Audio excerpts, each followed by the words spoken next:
The research ship Sci-Fi drifted through the dark void of space, its scanners sweeping the empty sector. Commander Vela adjusted the control panel, her 4 fingers tapping impatiently. The ship had been following a distress signal for days, but the closer they got, the stranger the readings became. Her second-in-command, Lurok, frowned at the holographic display. "Commander, the signal originates from an uncharted planet, but the data doesn't make sense." Vela narrowed her eyes. "How so?" Lurok hesitated. "It's old. Very old. The signal has been repeating for centuries, maybe even millennia." A chill ran through the crew, an ancient distress call. That meant one of 2 things. Either a long-lost civilization needed help, or something terrible had happened here. "Send the message to the Union," Vela ordered. "Let them know we are investigating." Lurok nodded, but his claws tightened against the console. He didn't like this. Something felt wrong. The ship entered orbit around the planet, a dark world shrouded in thick storm clouds. The surface was barely visible, but what little they could see was jagged, hostile terrain. A true death world. "This place is classified as a Class 15 hazardous world," Lurok muttered. "No recorded colonies. No life should be here." And yet, Vela said, someone sent a distress call. The ship's scanners pulsed. The crew held their breath. Then the results came in. "Impossible," Lurok whispered. "There's a settlement." A deep silence filled the bridge. A settlement? On a world this deadly? Vela straightened. "Can we make contact?" Lurok hesitated before shaking his head. No transmissions, no signals, just buildings and movement. The commander exchanged looks with her crew. They had all been on missions to dangerous planets before, but something about this was different. This world wasn't just hostile, it was hiding something. "We're going down," Vela declared. The ship descended through the thick atmosphere, turbulence shaking the metal frame. Lightning flashed outside, illuminating towering mountains and dense forests filled with movement. Too much movement. "Life signs everywhere," a crew member reported. "But they're different. Large creatures. Fast. Predators." Lurok growled. "This whole world is a hunting ground." The ship finally broke through the clouds, and they saw it. A massive fortress, walls of reinforced metal, bristling with defenses. It was built like a military stronghold, standing defiantly against the wild planet. Vela's mind raced. Who built this? Before anyone could answer, an alert blared through the ship. "Commander!" Lurok shouted. "We're being targeted." Red lights flashed. Weapons locked onto their ship from the fortress below. A transmission crackled through the speakers. The voice was deep, controlled, and full of authority. "Unidentified vessel, this world is under human jurisdiction. Stand down, or you will be fired upon." Vela's heart pounded. Humans? Here? Lurok's voice was barely a whisper. "This planet should be uninhabitable." Vela took a deep breath and responded. "This is Commander Vela of Zephyr-7. We received a distress signal from this world. Who are you?" There was silence. Then the voice replied. "If you received the signal, you already know too much. Leave now. This world is not for you." The transmission cut out. Vela's hands clenched into fists. She had heard of humans before. Warriors. Survivors. But what were they guarding on this forsaken world? And more importantly, why did they not want anyone to know? The research ship Zephyr-7 hovered in the stormy skies of the forbidden planet, its engines humming softly as Commander Vela and her crew processed the chilling message. Humans on a Class 15 death world. The very idea was insane. No species could survive such a place for long. Yet the fortress below was not abandoned. It was alive, defended, and watching them. Lurok's claws tapped against his console, his eyes fixed on the targeting alert. "Commander, their weapons are still locked on us. If we move any closer, they might fire." Vela inhaled sharply. They had a choice: retreat and report to the Galactic Union, or stay and uncover the truth. She had never been one to turn back. "Activate our shields and open a direct channel," she ordered. A tense silence filled the bridge. Then, the speakers crackled to life. "Did you not understand my warning?" The human voice was calm, but there was an unmistakable edge of command. "We received a distress signal," Vela said firmly. "If someone needs help, we will not turn away." Another pause. Then the voice sighed. "You think you're here to save someone." A low chuckle followed. "Commander, you don't understand. That signal wasn't a call for help. It was a warning." Vela's breath caught. "A warning?" Lurak repeated. "Against what?" A burst of static interrupted them. Then, without explanation, the weapons that had been aimed at their ship powered down. "Land outside the fortress," the voice finally said. "But don't stray from the path. This world is not kind to visitors." The transmission cut out. A deep unease settled over the crew. The humans were allowing them to land. But why? Vela turned to her team. "Prepare for landing. Keep weapons holstered, but be ready for anything." As Sci-Fi descended, the true nature of the planet became clear. Massive creatures prowled the wild terrain, their glowing eyes tracking the ship's movement. The ground below was a mix of jagged rock, twisted forests, and deep scars, evidence of battles fought long ago. The fortress loomed ahead, its metal walls standing firm against the chaos of the land. At its gates, figures waited. Humans. As the ship touched down, the landing ramp extended and Vela led her team out. The air was heavy, charged with something unnatural. Every instinct told her they were being watched, not just by the humans, but by something else. The human at the front stepped forward. He was tall, armored, and carried himself with a quiet confidence. A long scar ran across his cheek, and his piercing gaze studied them like a predator sizing up prey. "I'm Captain Elias," he said. "Welcome to Sanctuary." Vela's eyes narrowed. Sanctuary? On a world like this? Elias smirked. "You misunderstand. It's not a sanctuary for us." He turned slightly, his expression darkening. "It's a sanctuary for the rest of the galaxy. From what's trapped here." A cold shiver ran through Vela's spine. What had they just walked into? A heavy silence settled over the landing site as Captain Elias studied Commander Vela and her crew. The fortress loomed behind him, its massive gates closed, its defenses still active. The storm above rumbled, sending flashes of light across the jagged landscape. Vela kept her posture firm. "Trapped," she repeated. "What do you mean?" Elias exhaled, his eyes scanning the horizon as if expecting something to emerge from the darkness. "You came here thinking you found an abandoned distress signal. You thought someone needed saving." His gaze flickered back to her. "But we're not the ones who need saving." Lurak shifted uneasily, his claws tapping against his belt. "Then why are you still here? What exactly are you guarding?" Elias turned, motioning for them to follow. "You've already seen them," he said. "The creatures. The predators." Vela nodded. The scanners had picked up movement all over the planet. Large, fast, deadly. "You mean the wildlife." Elias chuckled, but there was no humor in it. "Wildlife? No, this planet isn't just dangerous. It's a prison." He gestured toward the towering fortress. "And we are the wardens." Vela and her crew exchanged uneasy glances before following him through the fortress gates. The metal doors slammed shut behind them with a heavy clang, sealing them inside. Inside, the fortress was a mix of military precision and raw survival. Heavy weapon turrets lined the walls.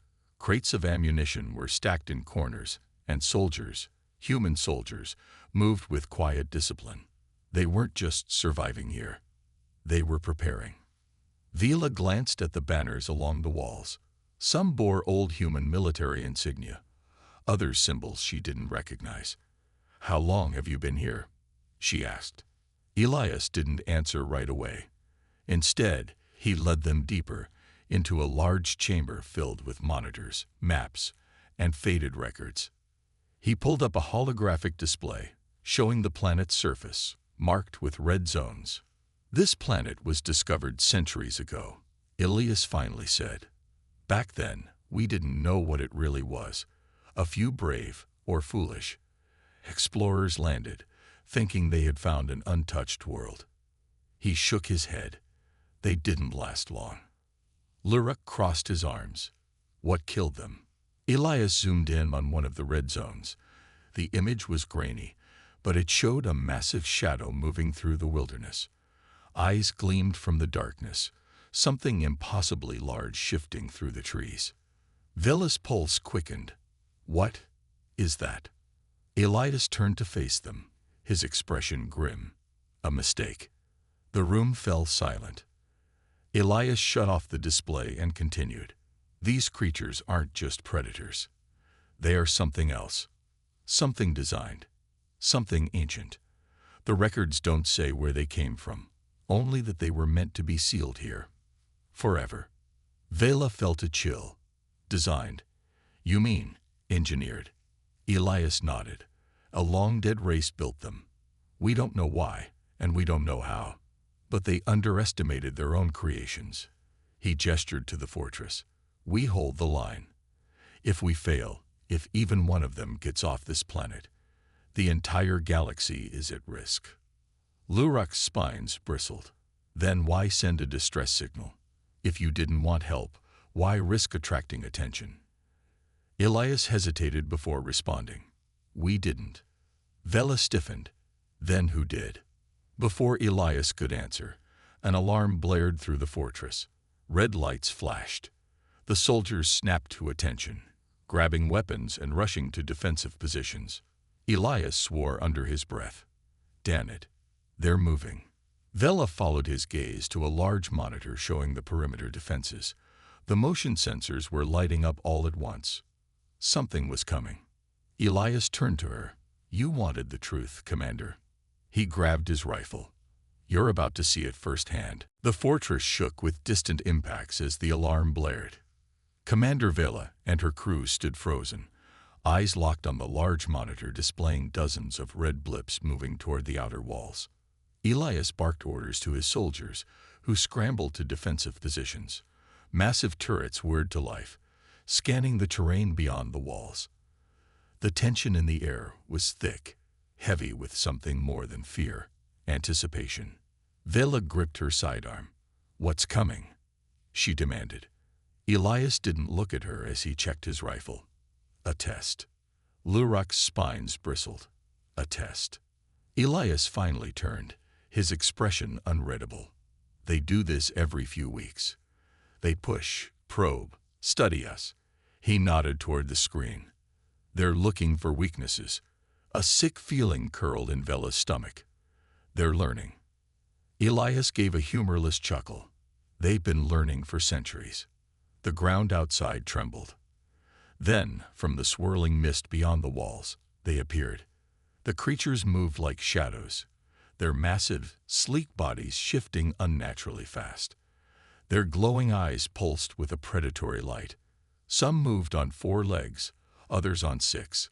Their flesh seemed to ripple, as if their forms weren't entirely stable. Vela had seen dangerous predators before, but these were something else. One of the soldiers near the turret cursed. They're bigger this time.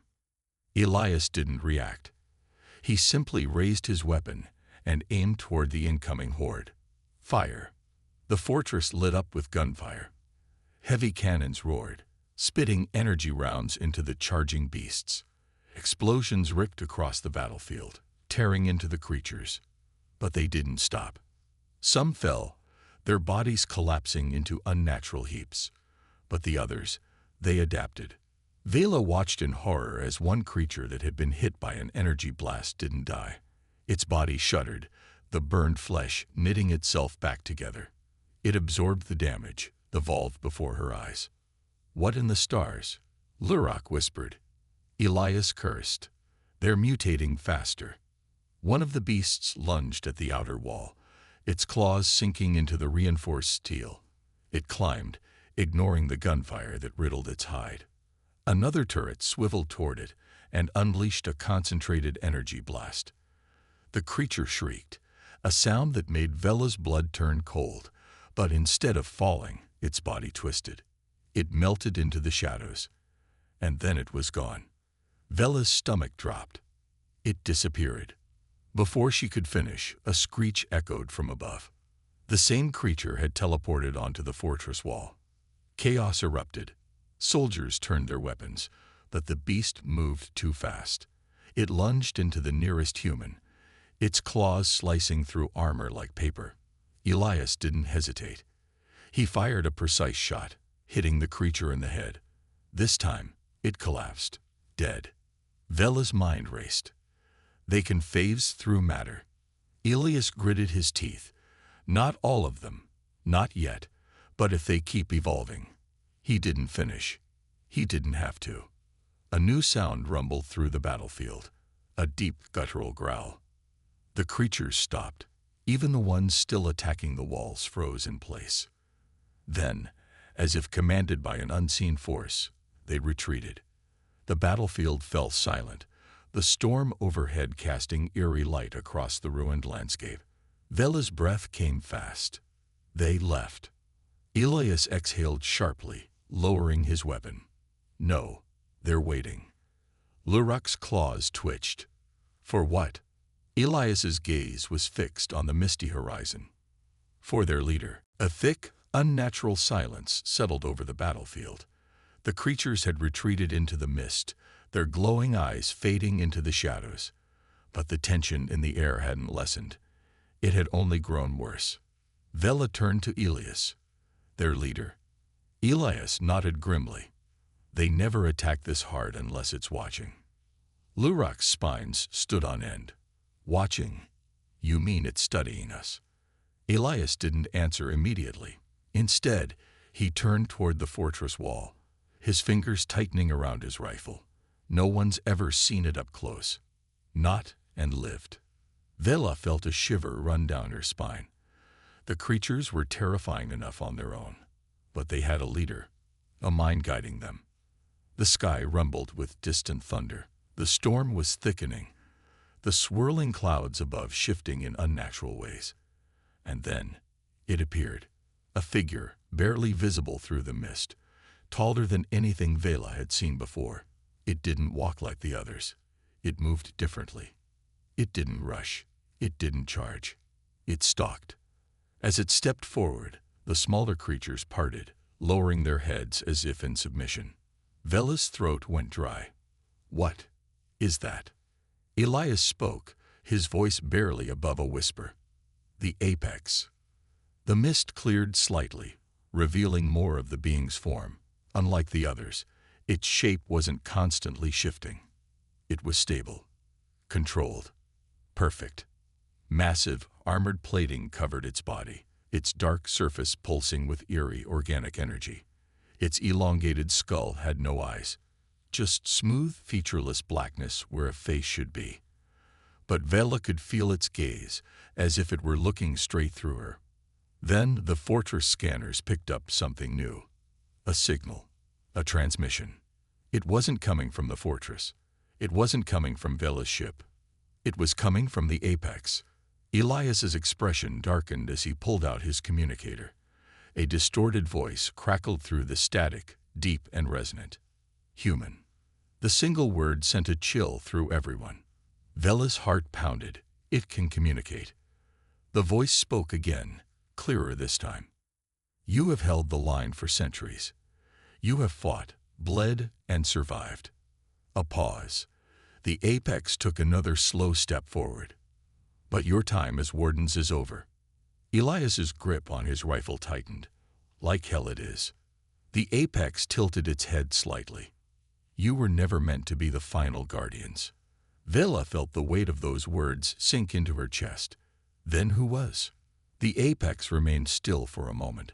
Then it spoke again. Us. The fortress alarms blared as every single red blip on the monitors vanished.